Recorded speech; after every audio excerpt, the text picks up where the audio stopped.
안녕하세요. 같은 머니 랩입니다. 제가 오랜만에 영상을 올리게 되었는데요. 네, 그동안 많이 바빴습니다. 여러 가지 일이 있었습니다.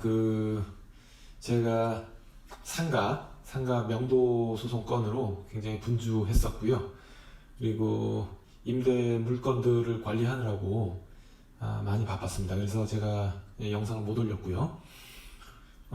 제가 지금 올해 2021년 들어서 새로운 마음으로 영상들을 쭉 올리기 위해서 리스트를 준비를 했습니다. 이제 제가 지난번처럼 그렇게 텀을 두지 않고 영상을 올리도록 노력하겠습니다.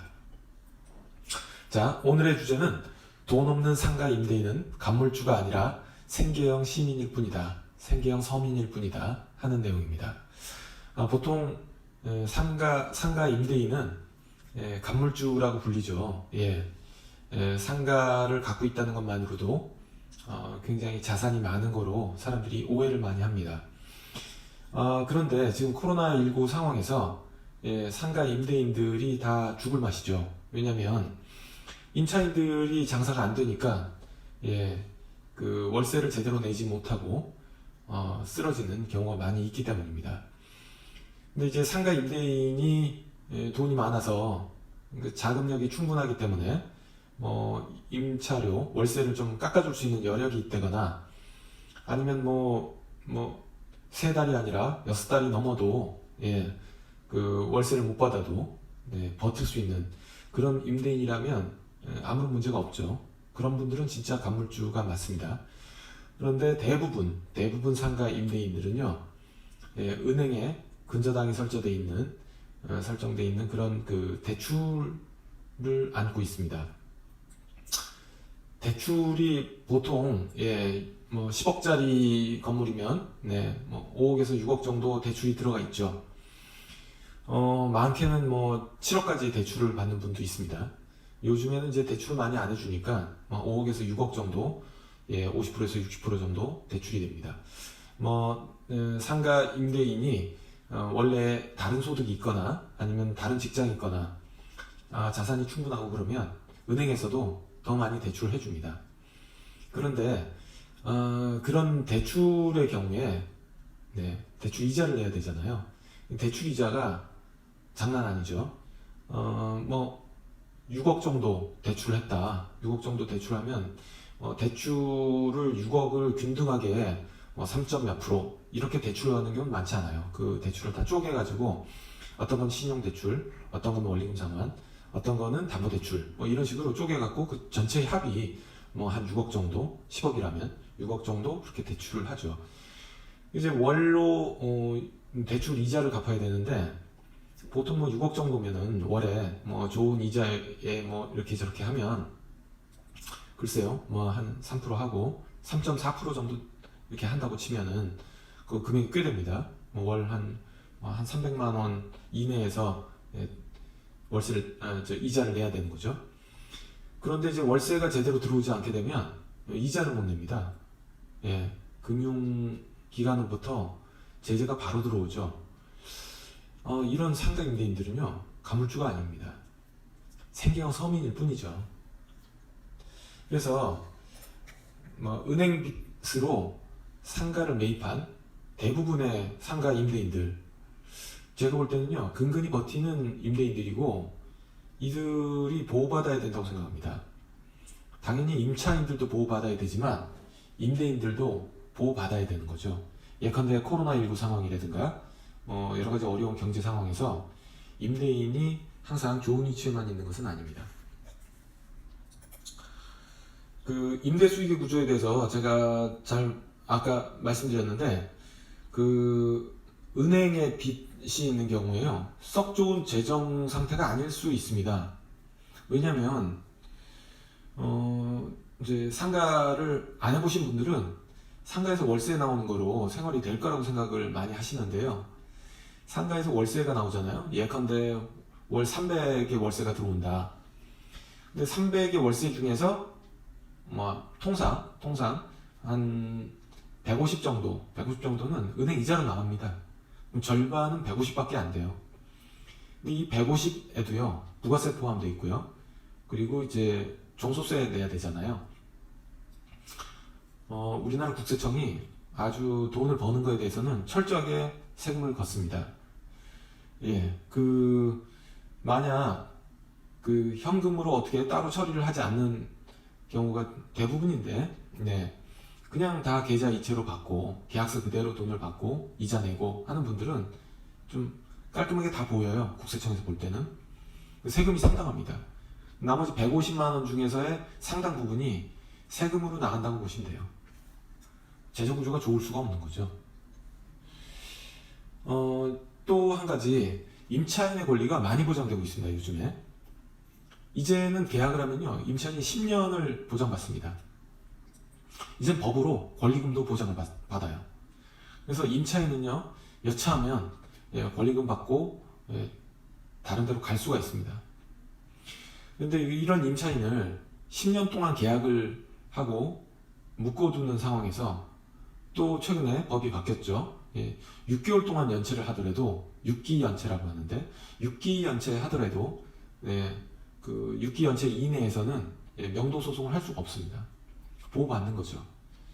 통상 6기면요 1년의 절반입니다. 1년의 절반. 근데 월세를 꾸준하게 날짜 맞춰서 받아야 은행 이자도 내는데요. 날짜 맞춰서 월세가 잘 안 들어와요. 이 상가를 해보신 분들은 아는데, 날짜 지켜주는 임차인은요 많지 않습니다. 네, 아주 훌륭한 임차인이죠. 날짜 딱딱 맞춰서 넣어주는 거. 대부분 뭐 하루 이틀 늦기도 하고, 뭐 어떤 임차인은요 원래 월세가 아닌 이상한 금액을 입금합니다. 헷갈리게. 그리고 뭐 자기 마음대로 부가세 빼고 입금하기도 하고요. 아주 힘들게 하죠.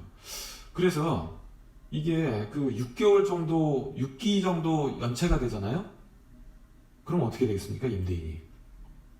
임대인의 건물이 넘어갑니다. 그렇게 되면 은행에서 그걸 가만 놔두지 않죠. 임차인의 권리가 많이 보장되는 반면에 임대인은 굉장히 어려워지는 그런 형국이죠. 임대인이 만약 큰 소리 치는 경우가 있다. 임대인이 돈이 있는 경우입니다. 돈이 있으면 그렇게 하죠. 돈이 있으면 임차인 보고 나가라고 하고. 그런데 임차인이 나갔을 경우에 당장 대출부터 걱정해야 되는 그런 압박을 받는다면 인생 고달픕니다. 정말 쉽지 않아요. 이 영상을 보시는 분들이 만약 월세를 밀려서 내는 임차인 때문에 고통받는 임대인이 있다면 충분히 이해하실 거예요. 근데 제가 알기로는요 상당히 많은 임차인들이 월세를 제 날짜에 따박따박 내지 않습니다. 네. 제 날짜에 내시는 임차인은 진짜 천사예요, 천사. 네. 그런 임차인이 있다면 임대인들은 자, 하나님 감사합니다 해야 됩니다. 정말.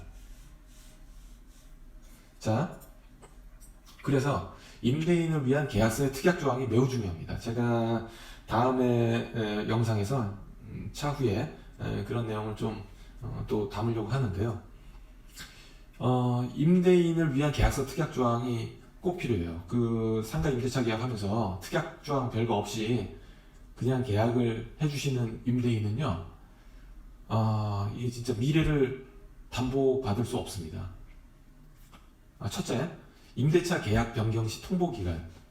이거를 특약에 넣어두는 게 좋습니다. 지금은 6개월에서 2개월 전에 통보를 해야 되죠. 그런 부분들. 또 그런데 이제 이거를 어떤 임대인은 6개월에서 3개월 이렇게 변경도 합니다. 근데 특약과 관련해서는 이제 법으로는 6개월에서 2개월이죠. 그래서 그 기간을 지켜주는 것이 좋은데, 만약 임차인이 법적으로 좀 잘 모른다 그러면 뭐 3개월 이렇게 넣기도 해요. 근데 어쨌든 계약 변경의 기간을, 통보 기간을 정해 두는 것이 좋고요. 그리고 월세 당연하죠. 근데 관리비까지 연체했을 때 보증금에서 차감하는 조항이 꼭 들어가야 됩니다. 물론 여러분들은 월세가 밀리면 뭐 나중에 보증금 차감하지 뭐 이렇게 생각할 수도 있어요. 그런데요, 특약 조항에 이 보증금 차감 조항이 없게 되잖아요. 그럼 이건 법으로 가야만 받는 경우도 있어요. 그리고 연체이자는 어떡합니까? 연체이자 받아야죠. 연체이자 받으려면 보증금 차감 조항을 넣어서 법으로 가지 않더라도 계약서상의 특약으로 이 부분을 확실히 할 필요가 있습니다. 또 세 번째, 영업과 소통 지속에 대한 조항이 필요합니다. 예를 들면 영업을 계속 해야죠. 임차인이 영업을 계속 해야 되는데 그래야 월세가 들어오죠. 은행도 마찬가지입니다. 은행도 제가 사업을 계속 한다는 의지와 그런 증거가 있을 경우에 대출을 해줍니다. 아무것도 없는데 담보대출? 쉽지 않아요. 은행에서도 다 따지고 하거든요. 그래서 이 임차인이 영업을 계속 하는지, 예를 들면 그 특약에 넣을 수 있습니다.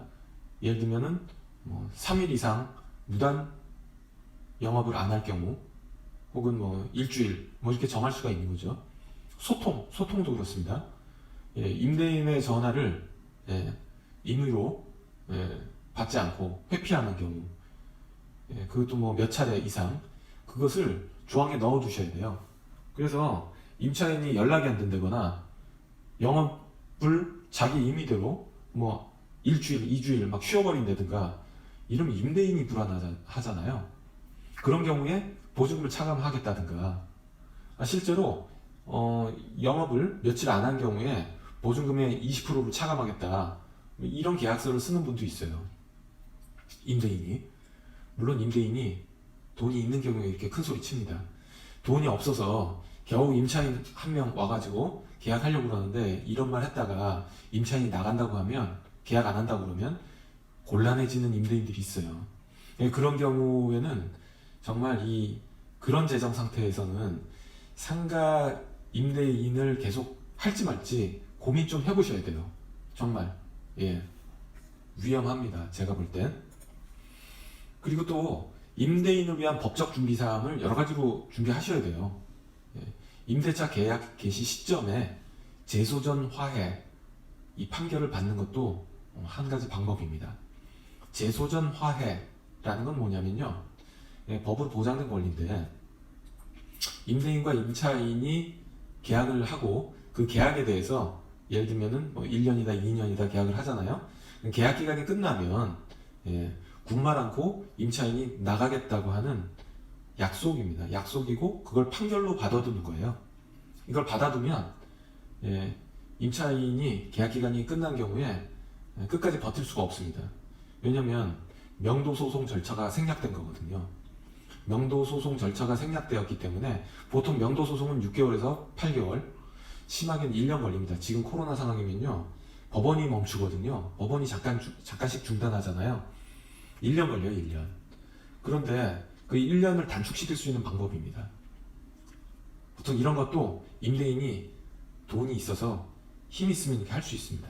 근데 이거 싫다고 하면, 임차인이 바빠서 싫다고 하면 임대인이 변호사를 선임을 해주던가 해서 법원에 그 임차인 혹은 임차인의 대리인이 서도록 해야 돼요. 그래서 판사 앞에서 우리 이렇게 계약했습니다 라고 재소전 화해 판결을 딱 받아두면 아주 확실하죠. 이런 경우는 많이는 못 봤지만 꼭 필요한 조항이라고 생각합니다. 그리고 임대인이 지속적으로 상가 임대를 계속 하고 싶다면요, 좀 부지런해야 돼요. 월세 연체를 계속 확인해야 됩니다. 관리비도 마찬가지예요. 관리비도 제때 내는지 확인해야 되고요. 만약에 연체가 생기잖아요, 그럼 지체 없이 내용증명을 보내야 됩니다. 그래서 상가 임대인이라면요, 내용증명 정도는 본인이 쓸 줄 알아야 돼요. 이 내용증명 보낼 때마다 변호사나 법무사를 쓰게 되면 너무 피곤합니다. 돈도 들고.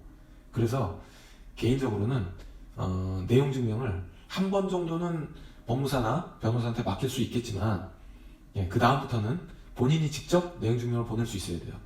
내용증명 보내는 건 간단합니다. 나중에 또 설명을 드리겠습니다. 인터넷상에 설명도 많이 돼 있어요. 또 이게 제가 오늘 임대인만을 위한 얘기를 많이 하지만, 사실은 임차인도 지금 바뀐 법에 따라서 법적으로 준비해야 될 사항이 많이 있습니다. 뭐냐면, 법적으로는 10년 계약 기간을 유지할 수 있잖아요. 근데 이게 약이 아니고 독이 될 수도 있습니다. 특히나 지금 같은 코로나 상황에서는요, 사업이 안 되잖아요. 예. 예를 들면 컵십을 열었는데, 컵십 6개월 해보니까, 와, 이거 못하겠어. 근데 계약은 2년 계약 해놨단 말이죠. 중간에 나갈 수가 없잖아요. 그러니까, 이런 경우에, 시간이 지나면, 예, 월세를 안 내도 보증금에서 까이고, 돈은 계속 나가기 때문에 굉장히 어려운 상황에 처해질 수 있습니다. 그래서 임차인들도요, 사실은 10년을 계약할 수 있다는 그거는 예, 법적으로 보장된 것 뿐입니다. 언제든 나갈 수 있다는 마음가짐이 필요해요. 그냥 나갈 수는 없잖아요. 예, 투자를 했으니까. 그래서 권리금을 받기 위한 노력을 들어가는 순간부터 해야 됩니다. 들어가는 순간부터. 광고도 하고요. 예, 끊임없이 노력하지 않으면 자기의 권리를 찾지도 못하고 나가는 경우가 생깁니다. 이런 부분들도 예, 잘 인지해 둬야 될 것 같습니다. 자, 오늘은 제가 간만에 예, 다시 등장해서 예, 영상을 올렸는데요. 앞으로도 이 상가 임대차 계약 관련해서 그리고 명도소송 절차, 명도소송의 과정, 그리고 뭐 여러 가지 예, 부동산과 관련된 지식들, 정보들 그런 것들을 나누려고 하고요. 간간히 예, 다른 투자 방법 있죠. 예, 증권이나 여러 가지 달러나 다른 여러 가지 투자 방법에 대해서 제가 또 설명을 해드리도록 하겠습니다. 오늘은 여기까지 마치겠습니다. 가치 튼튼 머니랩 이상입니다.